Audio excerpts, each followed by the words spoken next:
Jilan, and I'll be guiding you to the process of creating split payments in Ewity restaurant modules. So first click on point of sale from the side menu and select sell. Then start making a bill.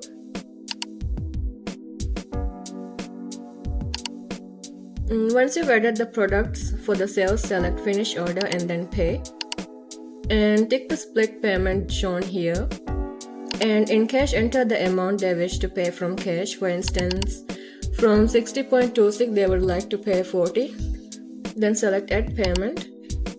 Then the balance will be shown if you chose the other payment method. And after you enter the balance amount, you can select settle by cash. And that's how you do a split payment in Ewity restaurant modules. Thanks for watching, and thank you for using Ewity Point of Sale.